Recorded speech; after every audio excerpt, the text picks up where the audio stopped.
Bien, me revoilà, coucou, voilà. Donc, j'ai fini de cuire. Là, c'est le petit poulet pour Belle, hein, les morceaux que j'avais mis en plus avec des petits légumes. Là, le poulet, c'est correct, il est prêt. Et je vais faire l'assiette. Je vous avais dit que je reviendrai vers vous pour un final. Donc, j'ai décidé que je vais effectivement mettre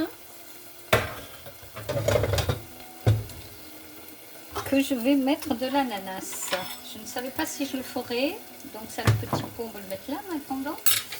Je vais commencer par mettre le riz. Donc, je vous ai dit, c'est du basmati. Et quand je vous ai dit que j'allais peut-être mettre de l'ananas, je vais vous le montrer tout de suite comment je fais. Donc là, c'est le riz. Et là, j'ai mixé de l'ananas frais. Il est bien mûr, c'est pour ça qu'il a cette couleur, hein, mais il est consommable. Voilà, donc je mets une couche de confiture d'ananas dans mon riz. Tac. Je reviens mettre une couche de riz.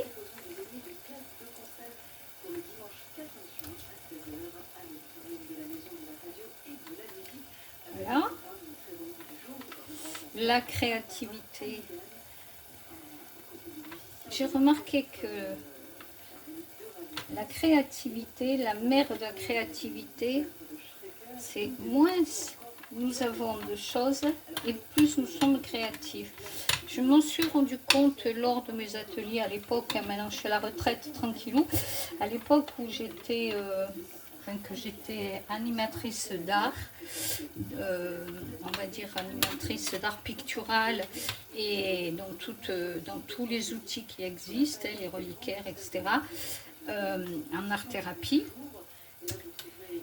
Eh bien, je me rendais compte que moins je donnais d'outils aux personnes, à mon public de l'époque, plus ils étaient créatifs et performants. C'est impressionnant, hein. Et que quand je leur en donnais trop, ils étaient perdus, c'était trop plein. Donc finalement, ils remplissaient ce vide par leur propre plein. Et chaque fois, ça donnait vraiment de très très très belles choses. Voilà, donc j'ai remis une couche, vous avez vu, de confiture d'ananas que j'ai faite, hein, c'est de la compote, hein, c'est même pas de la confiture, il n'y a rien de rajouté là-dedans, il n'y a que de l'ananas mixé. L'ananas frais, je dis bien. Voilà. Donc, hop. Et là, je vais pas l'écraser, hein. Je vais pas l'écraser, je pourrais appuyer là et tout faire descendre, mais je vais pas le faire, hein. Je vais pas le faire. Je vais juste, voilà, hop, c'est pas grave, qu'il y ait des grains de riz. Ils partiront avec le poulet coco. Là, je vais mettre mes tranches. Allez, on va essayer d'aligner ça proprement. C'est possible. Voilà. Donc je prends les tranches de hein, que j'ai fait cuire dans. Voilà. Allez, soyons gourmands, mettons-en une autre. Voilà, ça me fait une belle tranche. Ensuite, vous voyez bien là, je suppose. Hein. Voilà. Donc là, qu'est-ce que je fais? Vous voyez, sans appuyer. Tac. Je le lève. Et là, maintenant, ce que je vais faire, je vais rajouter de la sauce ici. De la sauce ici. Parce que le riz, ben, j'ai rien mis, j'ai pas mis de beurre, rien. Voilà. Vous voyez comme c'est pas sorcier, hein. Allez, je me rapproche de l'assiette, si je peux. Mon Dieu, je suis pas habile là-dedans. Hein. Allez, voilà. Et là, eh ben, je vais faire un petit kiff. Je vais mettre ces 3 cerises. Je suis très sensible aux 3. J'ai eu 3 filles. Et j'ai eu 3 mariages. J'ai eu 3 petits-enfants. Révélateur, hein. Et je vais les mettre ici. Voilà, voilà, voilà l'assiette du jour.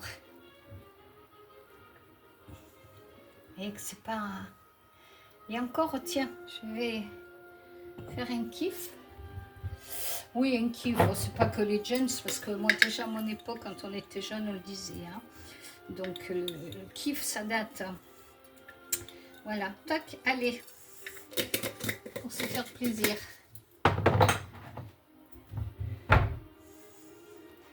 Voilà, donc je reviens vers vous. Voilà l'assiette en question. Voilà. Et la petite gamelle pour ma petite chienne, évidemment, parce qu'elle aussi, elle a le droit à son miam. Donc, je vais mettre quelques morceaux de poulet. Voilà, pour midi. Hein. Hop. Et je vais lui faire aussi sa petite assiette. Je vais mettre un peu de jus. Voilà, qu'elle fasse, qu'elle s'éclate. Voilà, ça c'est la gamelle belle. Oh là là.